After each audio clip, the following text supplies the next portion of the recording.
अस्सलामुअलैकुम मुहतरम नाजरीन। हज़रत खालिद बिन वलीद रज़ी अल्लाह अन्हा का नाम सुनकर हम उमूमन उनकी फ़र्क रफ्तार जंगी हकमत अमलियों और मैदान में दुश्मन को ज़ेर करने की महारत को याद करते हैं, लेकिन तारीख़ दानों ने सैफुल्लाह के किरदार का एक ऐसा पहलू भी महफूज किया है जो उनके बेमिसाल अस्करी अदल और इंसानी हमदर्दी का सबूत है। ये पहलू है उनके जंगी अवामर और मुआहिदों का, जो फौज को बेकसूर, कमजोर और गैर जंगजू अफराद को नुकसान पहुंचाने से सख्ती से रोकते थे।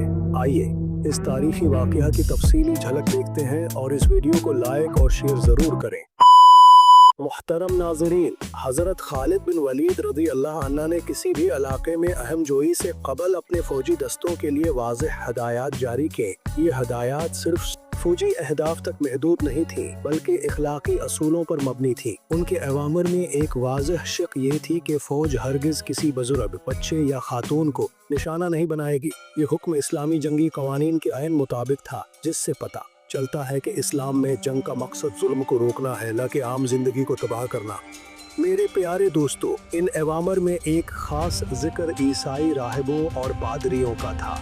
खालिद बिन वलीद रज़ी अल्लाह अन्हु ने सख्ती से ताकीद की थी कि जो लोग इबादत गाहों या खानकाहों में अज़लत नशीन हैं और जंगी कार्रवाइयों में किसी भी तरह शामिल नहीं हैं, उन्हें मुकम्मल तहफ़्फ़ुज़ दिया जाए।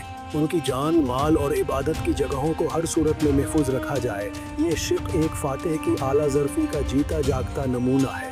काबिल कदर दोस्तों, ये सिर्फ कागजी अवामर नहीं थे, बल्कि इन पर सख्ती से अमल भी करवाया जाता था।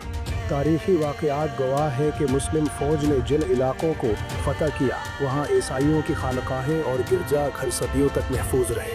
ये दरअसल खालिद बिन वलीद के नज़्म व ज़ब्त और इस्लामी फ़ौज में इंसानी हकूक़ के एहतराम का अमली सबूत था। इन अवामर की खिलाफ वर्जी किसी सूरत में काबिल कबूल नहीं थी। इज़्ज़त मआब सामेईन, इराक़ और शाम के इलाकों में होने वाले सुलह नामों में भी इन अवामर को शामिल किया जाता था। हेरा और दिमश्क जैसे शहरों के मुआहिदियों में साफ लिखा गया कि जजिया सिर्फ उन बालिग मर्दों से लिया जाएगा जो जंग के काबिल हैं, जबकि राहिबों, फ़कीरों और पाहजों को जजिया से मुकम्मल मुस्तस्ना हासिल होगा। ये आमली तौर पर एक फलाही रियासत का नमूना था। जाने अजीज़, खालिद बिन वलीद रज़ी अल्लाह अन्हा का कमांडर के तौर पर यह रुझान था कि वो अपनी अफवाज के हर फर्द को जंग के बुनियादी इखलाकी असूलों से आगाह करते थे। उनकी तलवार सिर्फ मुकाबले पर आने वाले मुसल्लह दुश्मन के लिए बेनियाम होती थी। ये हिकमत अमली एक ऐसे वाक़या की बुनियाद है जिसमें खालिद रज़ी अल्लाह अन्हु ने अपनी फ़ौज को पैगाम दिया कि गैर जंगजू अफराद को सताना या कत्ल करना इस्लामी जिहाद के मकासद के ख़िलाफ़ है। काबिल कदर नाज़रीन, हज़रत खालिद बिन वलीद रज़ी अल्लाह अन्हा के ये इक़दामात और अवामर इस्लामी फतूहात को सिर्फ सियासी तसल्लुत के तौर पर नहीं, बल्कि अदल व रहमत के क़याम के तौर पर भी पेश करते हैं। ये वो वाक़या है जिसने दुनिया को बताया कि इस्लाम की तलवार सिर्फ जुल्म के खिलाफ उठती है और ये कि फ़तह के बाद भी इंसानियत की हुर्मत हर शय पर मुक़द्दम है। ये एक लाजवाल मिसाल है।